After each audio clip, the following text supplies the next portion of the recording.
Dissecting Francis Stein Podcast. All right, welcome to another episode of Dissecting Francis Stein, where we talk about all things regarding my book, Introduction of Francis Stein. And if you haven't received a copy, go and get you a copy. You're going to love it. And I'm excited about the things that are happening with the book. We're going to be, they're going to market my book at the International Book Fair in Frankfurt, Germany in October. And I'm hoping that will boost things up so we can get more people to come on the podcast, at least talk to us or give us messages where we can answer questions. Just get everybody involved in this project. All right. I'd like for my guests to introduce themselves. Hi, I'm Valencia Ward. Clyde Williams, male perspective. I'm Latoya McLennan. All right. Yes. Faithful cast members. I guess I can call y'all that, or shall I say a panel. All right. So on our last episode, we stopped. There was a question asked and then we stopped. So we're going to pick it back up from where we left off. Ask that question again, Latoya. Yes, I was interested in the spiritual possession aspect. This is regards the spirits of the deceased man existing with Francis's thoughts and consciousness. My question was, why didn't Francis realize something was wrong when she found herself answering her own questions? Because it wasn't anything wrong. That's just what she did anyway. That happened more than once. It happened before she ever started creating a man. She would hear herself and answer herself. I mean, I do it too, I do it. I answer questions. I ask a question and answer it in my head. So, it wasn't nothing like that. But the difference now is that it's a bunch of voices in her head. And what I realized is that why didn't she realize it wasn't her voice? Because she already had practice of answering herself. That's why she says, self, why you asking me this question? You know what we trying to do, So, yeah, that was something that she did. That's why it didn't seem unfamiliar to her. Was she desensitized to, would you say she was desensitized to the presence of the spirits? Well, let me tell you, she didn't give the spirit no thought, because she thought when I kill you, you gone. You don't live no more. You dead. I got what I wanted from you. Yeah. No, I got what I want. And then, you just dead. Well, she did find out there was life after death, but by then it was too late to change anything. And I think that had she known there was life after death, that could have been the one thing that deterred her from doing those things. But she didn't know.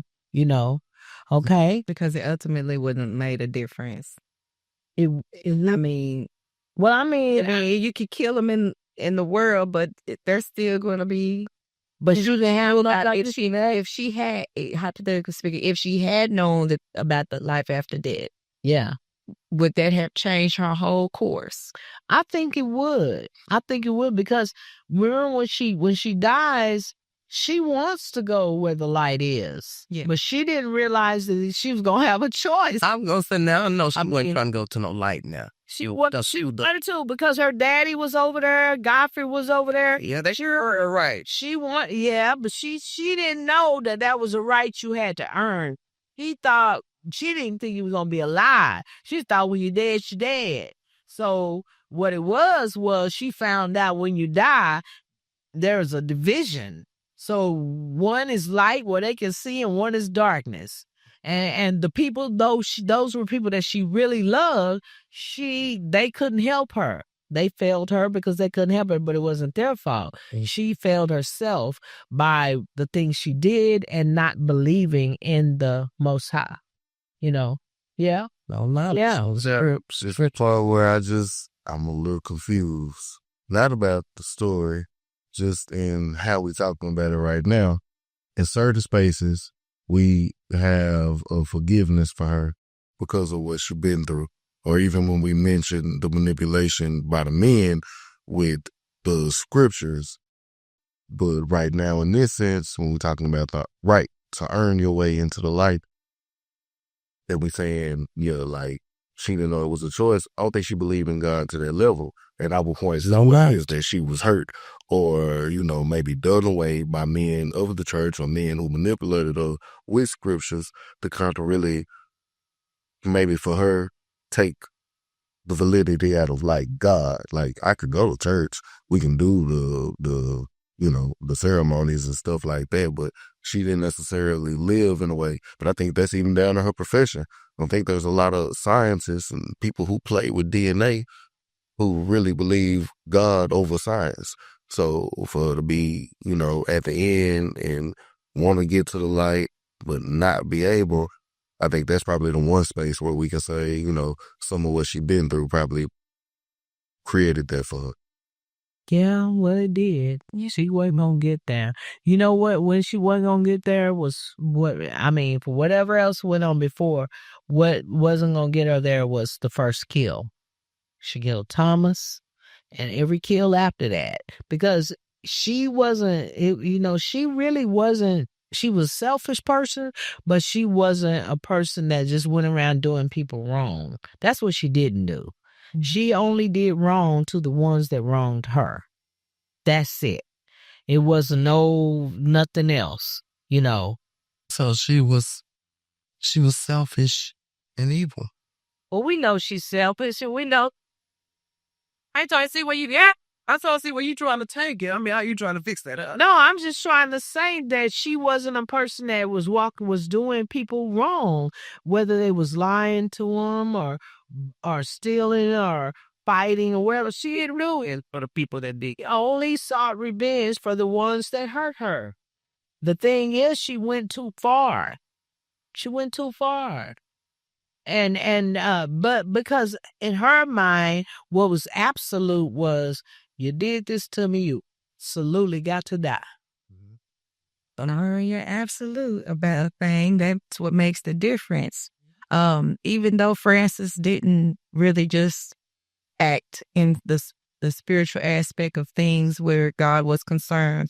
And yeah, we know that she probably was hindered because of how people that represented God treated her. Just like in the court of law, just because you don't know the law like the lawyers and the judges do, don't mean that you're exempt. I mean, so that's a cross she had to bear. But you know what? Every one of them could have gone to the light. Think about it. Because Jonathan was hanging out with them.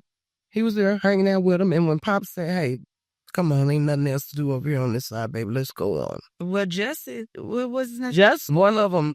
Justice couldn't go to the light. He couldn't go to the light. And then probably Thomas couldn't either, because he was playing with God. Yeah, that's what I thought. Yeah, so, we don't discuss much about that. But on the real, let's talk about the men, because I feel like they contributed to their own demise. They did, each one of them. You can't play with people's heart. You don't know. Can't play. You don't know what's in a person. You don't know how fragile a person is and how they can break easily. And she refused to show breaking. That was her. She had so much pride that she couldn't let you see that she was breaking. After each hurt, after each thing they did from her, she left. Like you said, she didn't do nothing about it. No, she left. Yeah, but guess what? She left with a plan to handle or pay them back for whatever they did. Now, we never would have thought killing them was, but in her mind, that's what it was. It was just like, you don't need to walk the earth anymore. And even her father passed away. I believe he passed away with a broken heart. I would say this, you don't have to do nothing bad, to meet your demise. I feel like you can put too much energy into something that'll create your own demise. Yeah, for whatever you give it, it's going to be. I say that because Francis put all this energy into her companion, which, in order to do that, she had to get rid of some folks. So all that energy in her life is put into that. And her thirst for wanting to know more with no boundaries is what created her demise. Meaning her family, I want to know her other side and all of that, Well, let's go on and talk about something upbeat. Let's bring up the energy because it's low and we need some upbeat. We need to, we don't want to just keep repeating the same over and over again. What's your thoughts? On what? Everything? On everything in general. Well, upbeat. And let's talk about the men and how they were even still lusting after this woman after death, after she already killed. Yeah, why would they do that? Why would they do that from a man's point of view? I mean, because it was good. I think for a man, for you to be able to reconnect with someone that you knew earlier, if you older, you look older, and things have changed. It's just a little stroke to the ego, a little bit of I still got it. Probably another reason why they didn't see or couldn't see certain things coming. But she was dead. We talking about them and they dead in their spirit. It's because they was after they were dead and she was having sex with Javier on the table. They was all lusting like, I wish I could have it too. I mean, so we've not experienced that type of thing that I know of, but I understand. I guess maybe they wanted. They forgot about what she did to them. They forgot about what state they were in. Look, what kind of state the state they were in, but they remembered how good it felt when they were with her. And then some of them even got jealous about it. And maybe it was just the fact that she didn't want me like that, but she going to him. You know what I'm saying? Well, somebody in there thought that. So they still carried their egos out with that. I don't know what man asked about that. My spirit ain't gonna do that. Mine ain't gonna do that. But also, it's a part of me that look at that whole, like her in the possession and them living as really like multiple personality disorder, or like some kind of break. Just based off the weight of everything she had to do. And I know it's not necessarily written that way, but that's how I've always kind of looked at it. So, I really can't speak to what they might have been feeling in her head because I think that was her talking to her in her head. But well, they were talking and they were longing, not just to be alive, but to be with her again. Seemed like I would have just hated you from all places and would have been trying to I would have went to the light just so I wouldn't have to see you again, especially after you killed me and everything. Go on to do that. Go. You ain't gonna go to the light. No, I'm saying that's what I said. My spirit wasn't gonna do that. The hang around. Hang around. Yeah. Yeah, and that's look at the planning, man, deception. I mean, she planned this for how long? Oh, you keep on to bring that up about them for how long, but I keep telling you, when she built her house, that was when she started thinking about building her man. That was when she wasn't living her life, going to college, doing all this stuff with the thought that I'm going to build me a man. No, when she and Justin was in college, they were working on the DNA stuff. And she used to say that to him. She used to say she wished she could build a man. And with their DNA discovery thing that they did, that was a possibility. What he didn't realize was that she was serious when she was saying it. Okay? She was serious when she was saying that. And it never crossed his mind to do that, even though they were both research biologists. And they graduated with that same degree and everything. He fell off. The reason why he fell off because he raped her. And she kept going. She took it and kept going. He became whatever he became, but she realized his mind was brilliant and like hers. And she wanted a man that she can conversate with. So she overlooked the rape so that she could get to the brilliant mind. Well, she didn't overlook the rape. She got his brain and then she killed him, brother. Right? Didn't overlook me. Took him. She killed him. She got planning this since college. That's what I keep saying. After college, because he raped her at the last, they were graduating and they were celebrating because of what they'd accomplished. Well, of course, she met people during that time, but but he was the first one and the only one that raped her. Okay, he raped her, and when he raped her, she got away. Never did contact him, nothing, never did do anything like that, but then got her an apartment, got that job at that place, and worked and saved her money because she wanted to build her a house. And that's when she started thinking about building her a man. Now, during that time, while she was in the living and working and stuff, living in her apartment, those are times when she had relationships with other men. And those were the times when she thought something was going somewhere, but it wasn't. And those were the times when she got hurt. Now, I'm going to go back to James, Poe James. I just know that he went to the light because he didn't do nothing wrong to her other than, kept hitting on her. And when she wanted to know, don't do it. So he's another one of the ones that I feel like, she did that.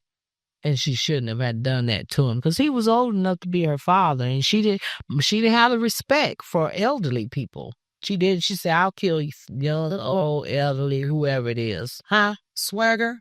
Yeah, she liked his swagger. He had a gentleman's swagger and everything. So Clyde, I have a question for you as the male. Would you have been attracted to Francis not knowing who she really was, or would you have had red flags? Because I think red flags went up on all of them. They just didn't pay attention. What y'all? Yeah, I don't see no red flags. When she enticed them, she knew exactly what they wanted. She knew exactly the angle to go to get exactly what she wanted. I don't know what I'm saying is the guys should have saw red flags, not the girl. She didn't see no red flag because she didn't even think Justin was going to attack her. That wasn't her mind. Well, they continue to pursue her. I know you want the male perspective, but if I feel like they continue to pursue her, so they didn't care about no warning signs, no red flags. Right. Because they would. But I want to know why they dismissed those signs. That were clearly there. Was it because they thought that they were wiser about, the trait analysis? So I don't know. But you know what? There are a lot of guys that I see on social media who got these trifling women, and I'm like, didn't you see the red flags? You can't say that she just now started acting like that. You've been with her from the time you met her. It's been 3 years, and probably in the first 7 days you saw them but you was like, you were so infatuated with her. You wanted to keep it going with her. I offer her to take everything you got and use you and get babies by other men. The question is, why do some people convince themselves that they can save someone who doesn't want to be saved? Oh, Lord. Because they slow. You can't change, they slow. You can't change nobody. A person has to want to change. Exactly. You can see the best, see their potential, offer them all types of opportunities. But if they don't want to change who they are, then they're not going to do it. They're going to keep on in their mess. But my thing is, what's wrong with you that you didn't see that this girl was trifling? You got three. You got threes. Yeah, what? So is asking, is like, even when you do see it, it's something about a person that feels like I can be the difference. And I think for that, a lot of people don't realize, change is layered. It's not instant. And there's a lot of patience that comes with deciding you're going to be the person that sticks around to be able to see the change, and I think that's it. When a person is giving so much effort or they trying so much, what we don't have is a lot of patience. You know what I'm saying? At the same time. And I feel like when the patience run out, then that's when the person who's trying to do the saving start to say, no, I can't do this. You've been this way. I've been seeing this and I've been trying. And then. But see, my thing is, you've been seeing this. You've been able. Why would you put yourself in the same house with that person? You can see that while they live in their apartment. You ain't got to bring them so close to you. I could be your friend. I like you. I just saying it's sheer determination. Like, well, maybe we've read stories, we see TV shows where it's like, and more so from the women doing it. Oh, I can help him be the man. I can take the pressure off, or he could be the man that he wants to be, or he needs to be. If I could just be his piece, if I could make things lighter, as Jake, you know what I mean. You see it from that time. I'm not saying it's right because it's not me, but that may be, people just have a will about themselves. They've been taught to keep going out, go all the way, don't ever give up, stay pause. And they take that literally when it comes to dealing with the other person. Yeah, but I tell you what, it can be a dangerous situation when you stay in the course. Yeah. And you keep on being disrespected or whatever has been happening to you. It's a dangerous position to be in. But I just believe you really should know a person before you get them that close. And in the first, second, third, fourth, fifth, sixth, seven red flags that come up, they might not even be the one. You need to make an intelligent decision to bless yourself by separating yourself. Don't get all entangled up. And that's what Francis didn't do. She had relationships with those men, but she did not get babies. She did not entangle herself up with them like that. She was on a mission. She was on a mission, but not when she was having a relationship. She wasn't on a mission. It was just like you or me. We meet somebody, we like them, we date them for a while, we be intimate with them or whatever we do, and that's normal. That is normal. She wasn't going into each one of those relationships trying to see with an agenda. Yeah, she didn't have an agenda. Her agenda came after their treatment of her. That's when the agenda came. That's how come I kept saying, no, she wasn't sitting back thinking, plotting all this stuff all this time. She wasn't. It took what they did to make her think that way. That's true. It did. It did. So what I'm saying about men and women who you get with people and you see a red flag, and you know what? She probably saw red flags with them and didn't separate herself, but got herself further involved in there with them, enough for them to really hurt her, and to the point where she wanted to kill them because of it. Bro, there was something within all of them that she liked. Yeah. And she held each one of them at bay. That's, she would only meet up with Marcus, The only reason why she did that was because she didn't know he was the one. She met him at the thing, and she didn't believe him. She already had a relationship with him. Yeah, or she kept him at bay. Yeah. Hadn't seen him, and because he was questioning, well, how come you in the city when you're in the city and I don't see you? She kept him at bay. She saw those red flags. She knew that I just need him for what I need him for, and that facet, but he can't know who I am. He cannot, I'm closed. That wall is up. That's it. So she wasn't oblivious to, what she saw with these other men. They was oblivious to her because they had no idea who she was. It was she. And that, I feel like that was on purpose. Even though she didn't have enough gender, it was just her guard. I just think as far as it goes, two things could be true. Because for you to have the idea that it's possible in college, don't mean that you had to scout the men. But I do believe after every experience, you probably might have just thought to yourself, or herself, even if it's joking, take his. And then eventually it got to the point where it's like, hey, I've been thinking about this. Like, what about, just saying like plastic surgery? Like, when will we fit that in? Would you say she was thinking this already? Well, she wasn't thinking about the plastic surgery. It was the doctor.